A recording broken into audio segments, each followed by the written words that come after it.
itu kemarin register perkaranya tadi, dan insya Allah tanggal 23 ya informasinya, saya nanti mau mencari kepastian lagi, itu sidang pertama. Kalau persoalan ini dia sampaikan kepada saya memang sesuatu yang cukup lama dia pendam, setahun lebih dia pendam, dan dia sebetulnya sudah 7 bulan bisa tempat tinggal, tidak ada yang tahu. Teman-teman media mungkin tidak paham kalau Baim Wong itu sudah bisa tempat tinggal dengan istrinya 7 bulan yang lalu, hampir 7 bulan yang lalu, ya. Dalam proses ini, seperti yang saya sampaikan tadi, ibarat ada pohon makan tanaman. Jadi ada sesuatu yang sangat menyakitkan karena dilakukan oleh orang yang sangat dia percaya. Intisarinya seperti itu yang disampaikan tadi sama Baim. Dia tidak pernah menyangka orang yang dia percaya itu sempat mengkhianatinya. Makanya dia bilang, Bang, ini adalah keputusan yang pahit, tapi harus saya lakukan.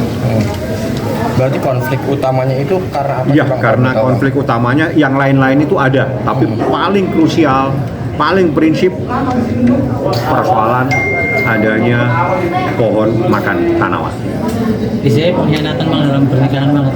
Ya, pengkhianatan itu. Jadi itu yang paling krusial dan itu yang memicu semuanya sehingga dia ngambil sikap untuk mengajukan permohonan ini di Pengadilan Agama Jakarta Selatan. Jadi saya hanya menyampaikan apa yang menjadi problem dan itu saya sampaikan dalam gugatan saya. Dalam gugatan saya itu ada 26 item.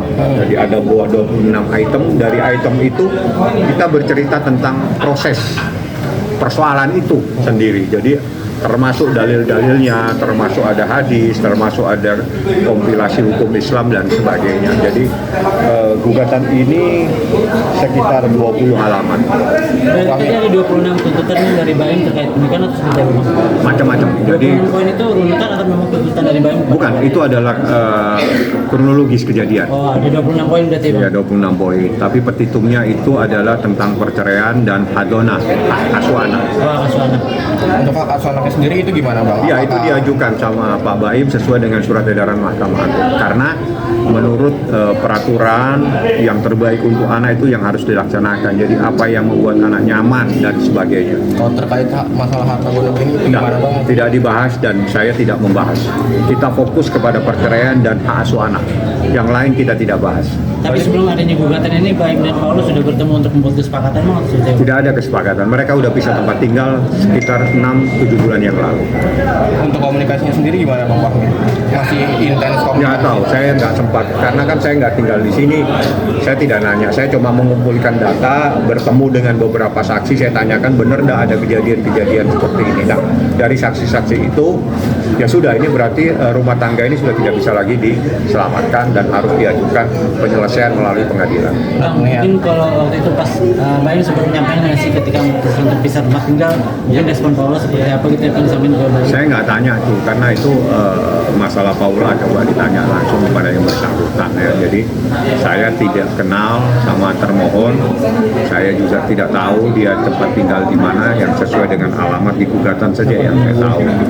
Lain-lain silakan langsung kalau memang ada yang ingin ditanyakan. Yang jelas problem yang paling serius itu adalah adanya laki-laki lain. Pengkhianatan itu terjadi oleh lingkup keluarga atau pertemanan itu sendiri, Bang? Kalau makan Informasinya Teman sendiri. teman dekat. Berarti bukan karena orang ketiga ini atau gimana sih, mungkin Bang, pengkhianatannya itu konteksnya karena ada orang ketiga atau gimana, Bang? Ya, namanya pengkhianatan pasti ada orang ketiga, nggak mungkin orang berdua bersaling mengkhianat. Jadi pengkhianatan itu pasti ada pihak lain yang ada masuk dalam lingkup rumah tangganya. sudah terjadi berapa lama Bang?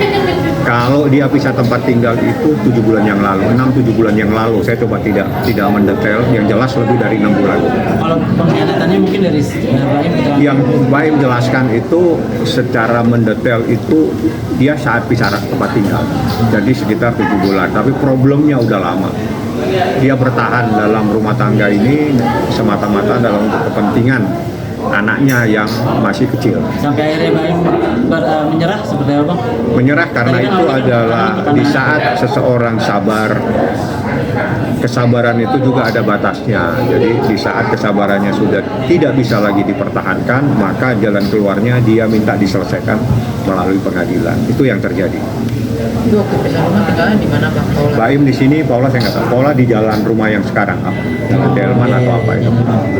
Bang, artinya ini ada isu perselingkuhan atau seperti apa sih Bang? Mungkin Bang? Ya, namanya orang mengkhianati gimana sih? Dia sudah sampaikan secara jelas tadi disampaikan dan itu terperinci jadi oleh Baim.